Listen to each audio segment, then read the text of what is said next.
Welcome to a very special episode of We the People from Uttarakhand. Anger has spilled out onto the streets of this once sleepy hill town. The residents of Uttarakhand woke up this week to some horrifying news that a young lady, a young woman, all of 19, with her entire future ahead of her, from this state, left her home from a small town. She's a small town girl, left her home in the village of Pauri to come to the big city of Rishikesh in search of a job. She began working, not even a month completed, as a receptionist in a hotel. She was then murdered, allegedly, by the boss at her hotel because she refused to be part of a prostitution ring that was being run out of that hotel. Today, the hotel owner's father, the hotel owner is the son of a senior BJP leader. His father and his brother are members of the party. They were functionaries of the party, and his father was at a ministerial level. They have now been expelled from the party, but that has been a whole 5 days after the parents of this young girl first reported that she was missing. And the residents of Uttarakhand are asking, is this justice or is this justice denied? Local residents are incensed. Family members of this 19-year-old refused for a very long time to cremate her body. An arterial highway in this state was blocked for a large part of the day. They are asking, will VIP connections and the political clout of the accused family mean that Ankita will in the end become just another statistic? They're asking, will there be justice for Ankita? They're asking if there will be other Ankitas in the future. Let's listen in to the people of Uttarakhand. We have with us, we the people of Uttarakhand tonight. We'll have members of the BJP, we have Shadab Shams of the BJP, we have Jyot Singh Bisht of the Aam Aadmi Party, and we have Ganesh Godial of the Congress and Rajesh Moli of the Congress, and we have lots of other members of all of these three parties. Mr. Shams, let's start with you. Aapki Sarkar, your government, the accused is also, his father is politically connected. His brother was a functionary. He seemed to have a record in the past. How did this happen? And the people are asking, can they expect any justice when this accused and his family are so politically connected? They was. मैं ये कह सकता हूं कि वो थे। अब Bharatiya Janata party में ना वो पावरफुल है, ना वो कहीं से कहीं तक। मेरी पार्टी ने जिस तरह से युवा मुख्यमंत्री ने डिसीजन लिया, पार्टी से बाहर किया, वो आयोग के उपाध्यक्ष थे, आयोग से बाहर किया, और मुझे लगता है कि इतनी हृदय विदारक घटना जो हुई, जिसने दिल को दहला दिया, ये काला अध्याय है, शर्मनाक है। उत्तराखंड को कलंकित किया ऐसे लोगों ने। ये राक्षस तरह के लोग हैं। मैं ये कहता हूं, ऐसे लोगों के लिए उत्तराखंड में कोई सिंपैथी नहीं है, किसी के लिए कोई जगह नहीं है। और जिस तरह से हमारी सरकार ने, युवा मुख्यमंत्री ने एक्शन लिया है, हम ये कहते हैं किसी कीमत पर भी राजनीति से ऊपर उठकर ऐसे लोगों के लिए इस देवभूमि में कोई स्थान नहीं होना चाहिए। हम सब दुखी हैं, उस परिवार के लिए दुखी हैं। Until 24 hours ago, his father was at a ministerial level in the party. His brother was the vice president of, a special commission looking after the welfare of OBCs. तो कैसे हो सकता है कि there is a alleged prostitution ring being run out of a hotel and किसी को पता नहीं है जो हो रहा है? नहीं, देखिए ऐसा सरकार में है. Is it not possible that they have gotten this far because they have political clout? नहीं, कई बार ऐसा होता है कि हम चीज़ों को तब तक नहीं पता चलता कि हमारी पीठ के पीछे क्या हो रहा है। कई बार नज़रअंदाज हो जाती हैं कई सारी चीज़ें, और मुझे लगता है कि जैसे ही ये हालात हुए, हमारे लिए बहुत ज़्यादा दुख का विषय है। शायद मुझे लगता है कि आज आंखों से आंसू टपकना बाकी रह गए, इसके अलावा हमारे पास और कुछ बचा नहीं है रोने के अलावा। जिस तरह से सरकार को काम करना था, अधिकारियों को काम करना था, आप ये देखिए रिसोर्ट के ऊपर बुलडोजर आप कह रहे हो, अगर if this is the case, do you think the chief minister should step down? Do you think head should roll? Is that enough to say there is immense regret? We have the BJP the BJP spokesperson here saying that there is immense regret. This should have never happened. Is this enough? Is this enough? Is this justice for Ankita? देखिए, ऐसा है कि Bharatiya Janata party की बात नहीं है और कांग्रेस की बात नहीं है, ये किसी दल की बात नहीं है। यहाँ पर हम सब दलों से बाद में है, पहले उत्तराखंड से है। हमारा संबंध, हमारा मकसद उत्तराखंड के सोशल इश्यूज़ पे है। और जो शम्स जी ने जो बात कही कि हमने एक्शन कर लिया, बहुत बड़ा फर्क है।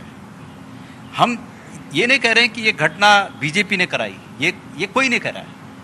होता है कि कोई व्यक्ति बीजेपी में होता है, कोई कांग्रेस में होता है, कोई आम आदमी पार्टी में होगा, कोई अन्य पार्टियों में होगा। कोई भी व्यक्ति क्राइम करता है, पार्टियां उसको निकालती हैं। लेकिन बात यह है, हमारा आरोप यह है और गंभीर आरोप है कि भारतीय जनता पार्टी की सरकार है इस प्रदेश में। भारतीय जनता पार्टी का वो बड़ा वो था, पदाधिकारी था, और उसने सरकार में इस तरह से प्रभावित किया सरकार को कि सरकार ने पूरी जांच को तहस नहस कर दिया। ये आरोप है। मैं आपको बता रहा हूँ, ये बड़ी बात है। मैं कल जब वहाँ गया, आपके पास जब आएंगे आप अपनी बात कह सकते हैं, और मैं उम्मीद करता हूँ कि इस डिस्कस को हम इस तरह करें कि भाई बेमतलब मेरी बात को काटना मकसद नहीं होना चाहिए। आपकी बात आप कह रहे हो कि इन्वेस्टिगेशन को दे आर ट्राइंग टू, एक मिनट मेरी बात सुनिए। ऐसा है, आप सीक्वेंस देखिए।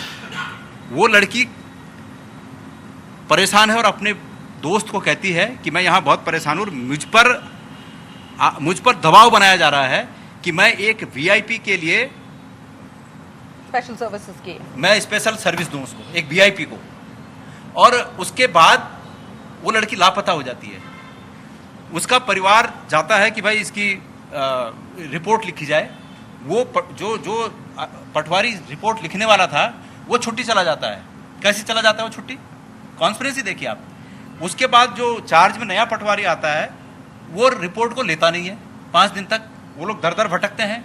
ये तो thanks to social media, social media के दो लोगों ने उसके पीछे पड़े रहे, और जब तक पब्लिक इकट्ठा नहीं होगी, सरकार को मजबूर नहीं कर दिया, तब तक तो एफआईआर दर्ज नहीं हो रही थी। और जब एफआईआर दर्ज हो गई, मैं आपको बता रहा हूं, तो एफआईआर दर्ज करने से मतलब जो प्रभावित है उसकी एफआईआर से पहले उसकी एफआईआर ले ली। Well, the one thing that we can also, ये पूरा मामला अभी सामने नहीं आया। अब इसके बाद ये हुआ कि किसी तरह उसकी एफआईआर जब दर्ज हुई तो ये दिखाने के लिए कि उसके जो सबूत नष्ट करने के लिए, और क्योंकि आजकल बुलडोजर का एक वो चल रहा है ट्रेंड, ये दिखाने के लिए हमने बुलडोजर चला दिया। वो लड़की जिसमें ये घटना घटी, हमें ये अंदेशा है कि उसको वहां मारा गया। पोस्टमार्टम रिपोर्ट में है कि उसके शरीर पर धारदार हथियार से कई जख्म है। हाँ। तो वहां जहां उसको मारा गया उस कमरे को तोड़ दिया गया, और दिखा रहे हैं कि हमने साहब बुलडोजर चला दिया, हमने ये। अरे भाई घर उसके bulldozer justice is problematic in its own way. Pardon, bulldozer justice तो एनीवे प्रॉब्लमेटिक है, उसके ऊपर देखिए बुलडोजर घटना स्थलों पर नहीं चलाया जाता। जहां एविडेंस है वहां बुलडोजर नहीं चलाया जाता। Absolutely. So you're saying that there is an okay. The one thing, yes. Let's talk to some women. Let's get the women in first. Introduce yourself, please, and then tell us. I am Dolly Sharma. I am national spokesperson for the Indian National Congress, and I have fought member of parliament from Ghaziabad constituency. Okay. See, ये महिलाओं की इज्जत का मामला है। हम इसे किसी महिला से नहीं किसी पार्टी से जोड़कर या पार्टी पर रोककर नहीं रख सकते। कब तक हमारे देश में निर्भया के बाद भी सबक नहीं लिया? आप बुलडोजर की राजनीति से एविडेंस छुपाना चाहते हो?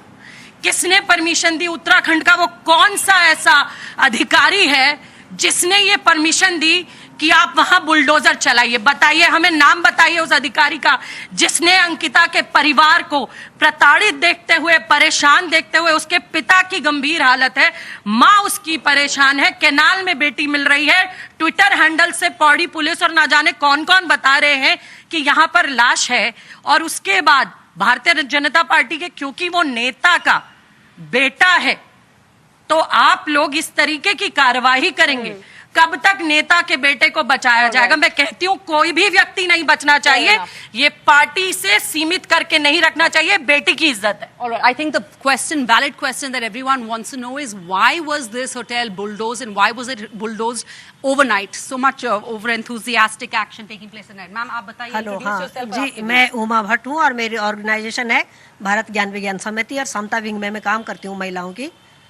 मेरा प्रश्न ये है कि बड़ी मुश्किल से पहाड़ की लड़कियां बाहर निकलती हैं, अकेले उनको निकलने नहीं दिया जाता है, और इस एक अंकिता के कारण पता नहीं कितनी अंकिताएं घर में कैद कर दी जाएंगी, और सब लोग अब इस नज़ीर को देंगे कि देखो नहीं जाना है, ऐसा होगा तुम्हारे साथ। तो ये हमारे उत्तराखंड की जो पहचान, उसके पीछे हम ये चाहते हैं, उसके पीछे सफ़ेद पूछ, कौन व्यक्ति वो सफ़ेद पूछ थे जिनकी आड़ में, जिनके सहारे पर वो एक लड़की की हत्या तक कर देता है? कैसे? हमारे बच्चे तो छोटा अपराध करने में भी डरते हैं, लेकिन उस पर किसका हाथ था कि वो बिल्कुल भी नहीं डरा कि मैं एक लड़की को कैसे नहर में डुबो करके मार दूं, या जो भी उसने अंदर मारा बाहर मारा, अब वो पता जांच होनी चाहिए इस चीज की। तो पहली बात तो ये है कि महिलाओं के लिए एक ये इन्होंने एक कदम जो है।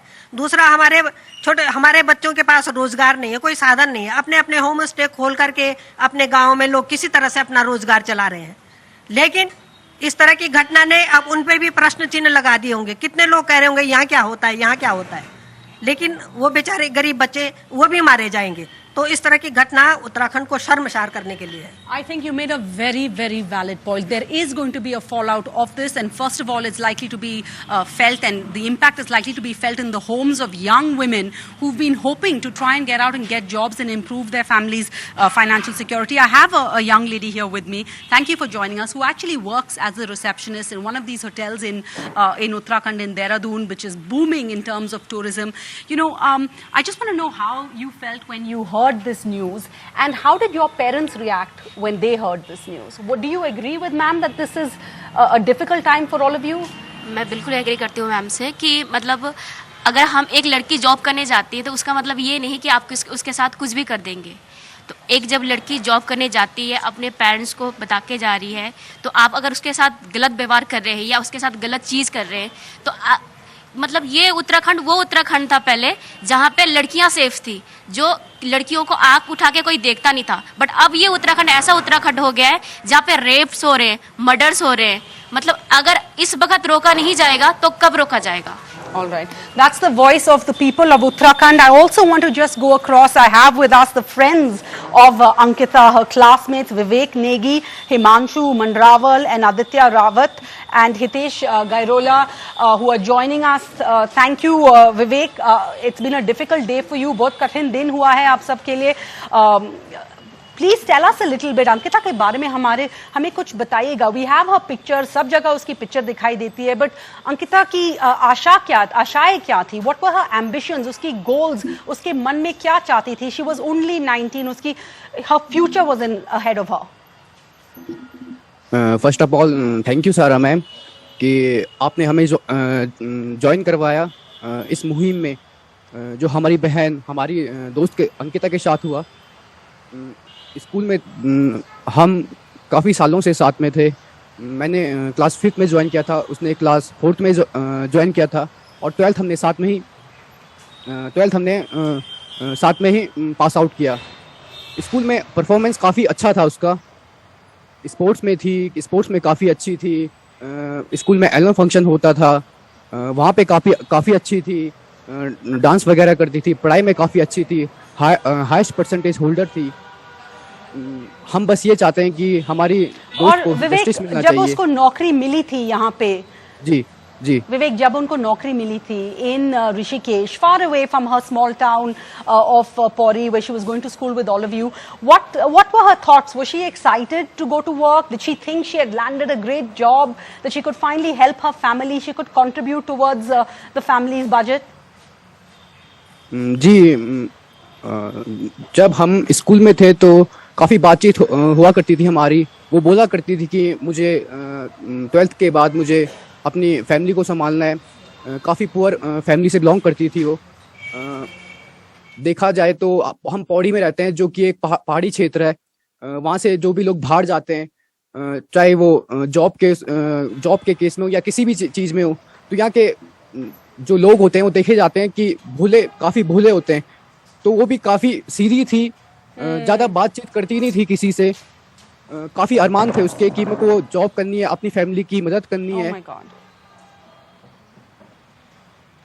Absolutely tragic what Vivek is saying here, that she was innocent. She was innocent of the ways of the world, and she didn't know. She came here. Let's get in more women. ये आई थी छोटे गांव से. She came to Rishikesh. उनके दोस्तों ने अभी बताया था कि वो बहुत innocent थी, छोटे गांव की सोच and मन, no exposure, और वो आई थी with great hopes. और उसके hopes, I mean, even her family's hopes have all been dashed. आप please introduce yourself और आप. मैं सुधा पटवाल, आम आदमी पार्टी से आप पार्टी भी छोड़िए किसी भी, जो आजकल बीजेपी सरकार में जो चीज़ें हो रही हैं लड़कियों के साथ, क्या छोटे गांव से आई हुई लड़की अगर नौकरी करती है, क्या एक इनोसेंट लड़की अगर कहीं नौकरी करने की जाती है, क्या उसके लिए लड़की होना गुनाह है? आज बेटी दिवस है, आज मेरी खुद की बेटी भी है। आज हमें बड़ा अफसोस होता है कि हमारी बेटियां हैं, कहने के लिए बेटी बचाओ बेटी पढ़ाओ, बेटियों को ये बेटियों को, लेकिन हो क्या रहा है? ये जिस भी सरकार के मंत्री के बेटे इस तरीके की हरकत कर रहे एक बच्ची के साथ, तो उनका मैं तो सोचती हूँ कि समाज में रहने लायक ही नहीं है वो लोग, विकृत मानसिकता के लोग हैं उस तरीके के जो इस तरीके से कर रहे हैं हरकतें। मैं उमा सिसोदिया, आम आदमी पार्टी प्रदेश उपाध्यक्ष। देखिए, इसमें मैं एक चीज़ कहना चाहूँगी, ये सिर्फ बीजेपी, कांग्रेस, आम आदमी या सपा बसपा का मामला नहीं है, ये इससे ऊपर उठ के महिला सशक्तिकरण का मामला है। एक बच्ची जो अपने गांव से अच्छी स्कूलिंग, जो भी उसकी बेस्ट स्कूलिंग जो उसके गांव में उसको अवेलेबल हो सकती थी, वहाँ से वो पढ़ाई करती है। बड़ा सपना लेकर वो एक अपने माँ बाप को आर्थिक संबल देने के लिए वो शहर में नौकरी करने के लिए आती है। और मुझे पता है वो बहुत गरीब परिवार की बेटी थी, लेकिन हमारी मानसिकता देखिए, एक बच्ची जिसने अपने घर की दहलीज को पार किया वो अवेलेबल हो गई, उसके ऊपर एक टैग लग गया कि शी इज अवेलेबल, आप उसके साथ कुछ भी कर सकते हैं क्योंकि आपने उसको नौकरी पर रखा है। और आपकी ये मानसिकता है कि अगर एक लड़की, चाहे उसमें आप है, चाहे मैं हूं, चाहे यहाँ पर बैठी हुई तमाम स्त्रियां हैं, अगर हमने घर की दहलीज से बाहर कदम रखा है तो पुरुष समाज ये समझता है कि हम अवेलेबल हैं। मेरी चोट उस मानसिकता को लेकर है, मेरा रोष उस मानसिकता को लेकर है कि अगर कोई महिला घर से बाहर कदम रखती है तो वो समाज के लिए अवेलेबल का टैग हो जाती है। तो मैं ये समझती हूँ कि पार्टी पॉलिटिक्स से ऊपर उठकर मैं खासतौर पर बीजेपी के लोगों को इसलिए कहना चाहती हूँ क्योंकि आज आप सत्ताधारी हैं, सत्ता आपके पास है और सारी पुलिस और सारा जुडिशियल सिस्टम आपके पास है। आप एक ऐसी मिसाल उत्तराखंड में कायम कीजिए, इस देश में कायम कीजिए कि इस मानसिकता पर चोट पहुंचे जो महिलाओं का अवेलेबल समझते हैं। Absolutely. And what a huge step it must have been for her to come just 3 hours from Rishikesh, 3 hours from Dehradun, Pori is, but a giant step for her family, for the girls of that village to come and to work in a big town. बताइए ma'am आपके thoughts. Ma'am I am Yamini and from आम आदमी party. तो ma'am मेरे को तो मेरा मन इतना व्यथित है इस हादसे को लेकर कि मतलब एक छोटी सी लड़की जो ओनली 19 ईयर्स ओल्ड, 19 साल की लड़की के साथ ऐसा हादसा हो सकता है, जो कि इतना अच्छा होटल मैनेजमेंट का उसने कोर्स किया। उसके बाद फिर होटल मैनेजमेंट का कोर्स करने के बाद उसके कितने सपने होंगे कि कैसे कैसे वो आगे बढ़ेगी, कितना करेगी, परंतु उसका सपना मतलब इस तरह से धूमिल हो गया कि किसी ने कुछ सोचा ही नहीं था। कि मुझे तो बस आंखें भर आ रही है, मतलब दिल इतना भर आ रहा है कि मतलब ऐसा कैसे हो सकता है, हम लोग कैसे सोच सकते हैं। हमारी बेटियां भी हैं, इन्हीं के बराबर है, 18-19 साल की लड़कियां हैं हमारी भी, और हम तो अब दिमाग में मतलब सभी के, हमारे क्या सभी पूरी जनता के मन में यही सवाल उठता है कि क्या इतना भी नहीं है हमारे देश में कि मतलब थोड़ा सा बेटी बाहर निकल सके, कुछ कर सके। यही कहूंगी बस। All right, Mr. Shams, you know the one question one will have to ask over here is how come no woman member of the BJP has spoken up? Everybody is sticking to the party line. Shouldn't a BJP woman member at least come out and say this is horrific? अभी तक तो I haven't heard anyone. नहीं, सबने कहा है। हम ये कह रहे हैं कि Publicly तो नहीं कहा है। मैं बता दूं आपको ना, आपको अगर सुनना चाहें। मैम आप हंस रहे हो? नहीं, क्योंकि मैं कह रही हूँ जो वहाँ के विधायक हैं उस क्षेत्र की, उन्होंने तक अभी तक कोई ऐसा वक्तव्य नहीं दिया है। और नहीं सुनिए, नहीं मेरी बात सुनिए, वो 6 दिन के बाद आती हैं और सिर्फ वहाँ पे बुलडोजर चलाने के आदेश देती हैं। जब उनसे पूछा गया कि क्या ये आपने आदेश दिए, वो कहती हैं मैंने नहीं दिए, ये मुख्यमंत्री ने आदेश दिए यहाँ पे बुलडोजर चलाने के लिए। सवाल ये है कि कहीं पे कोई संवेदना इन राजनीतिक दलों के अंदर नहीं है। और हम जैसी महिलाएं जो उत्तराखंड राज्य के एक बड़े लंबे संघर्षों के साथ हमने ये राज्य लिया है, कभी हमने नहीं सोचा था कि यहाँ पे सिर्फ हमारे संसाधनों की लूट के अलावा हमारी महिलाओं के साथ भी इस तरह का खिलवाड़ किया जाएगा। अंकिता जैसी एक बच्ची, एक तरफ तो आप कहते हैं बेटी बचाओ बेटी पढ़ाओ, अगर बेटी पढ़ लिख भी जाती है तो उसके बाद क्या ये हर्ष देखने के लिए हमने अपनी बेटियों को पढ़ाया? ये हमारे लिए बहुत गंभीर सवाल है। देखिए, मैं एक बहुत गंभीर सवाल कहना चाहती हूँ कि हमें ऐश कहा के नाम पे उत्तराखंड के अंदर विकास कतई नहीं चाहिए। हमें अपने जंगल जमीन को बेचने के नाम पे, यहाँ पे भ्रष्टाचार के नाम पे, यहाँ पे इस तरह के ऐश कहा आपने पूरे उत्तराखंड में किसने आपको रिजॉर्ट बनाने की यहाँ पे परमिशन दी? पूरे गांव पे आपने रिजॉर्ट, तरह तरह के छोटे छोटे मकान बना के वहाँ पे अय्याशी का जो आप केंद्र बनाने जा रहे हैं पूरे पहाड़ों के अंदर। आप देख लिए अल्मोड़ा में आप अगर पिथौरागढ़ से देख लीजिए यहाँ तक नैनीताल तक, और यहाँ आप देख लीजिए ऋषिकेश से लेके आप जोशीमठ तक देख लीजिए, जिस तरह के रिजॉर्ट आप लोग बना रहे हैं उसमें क्या हो रहा है, क्या धंधे पनप रहे हैं, ये इस सरकार के ऊपर सबसे बड़ा प्रश्न चिन्ह है। और हम ये मानते हैं कि मुजफ्फरनगर कांड के बाद अगर हम लोगों ने महिला अस्पताल के सवाल पे एक सबसे बड़ी बहुत दर्दनाक घटना का सुनी है, वो अंकिता जैसी बच्ची के साथ जो यहाँ पे जिस तरह का, और मुझे तो लगता है जो साक्ष्य है उनको मिटाने की जो पूरी कोशिश की जा रही है, पहले आप बुलडोजर चलाते हैं, फिर वहां पे ही आप आगजनी भी कर देते हैं, और सिर्फ वो कमरा जलाया जाता है जहाँ पे वो अंकिता रहती है, उस कमरे को उसको जलाकर आप क्या साबित करना चाहते हैं? So I think another point, I'm coming to you. I'm summing up for our audience what ma'am says. I think an important point that ma'am is adding over here is that there has been unfettered development, and who stands to gain? We Indians from all over the country come to holiday in Uttarakhand, but what do the people of Uttarakhand get out of it? There isn't enough employment for the people of Uttarakhand. There is all of these hotels coming up. Every monsoon we see these huge landslides. We've seen them again this year. What do the people of Uttarakhand gain by this unfettered development? We have the sons of ministers who are running resorts that supposedly were illegally built or illegally sanctioned and then are broken down. So sir, the question again to you, everybody is asking, ये bulldozer किसने allow किया, किसने order किया? Why has the room of this 19-year-old girl been broken down and the reception while the rest of the resort stands? And will it be a case in a few months or a few years he'll be back to running this resort? Because he has political connections. मैं बिल्कुल नहीं कहूंगा कांग्रेस के नेताओं को और बाकी लोगों को कि आप झूठ बोल रहे हैं। मैं सिर्फ इतना कह रहा हूं कि आपको जानकारी का अभाव है।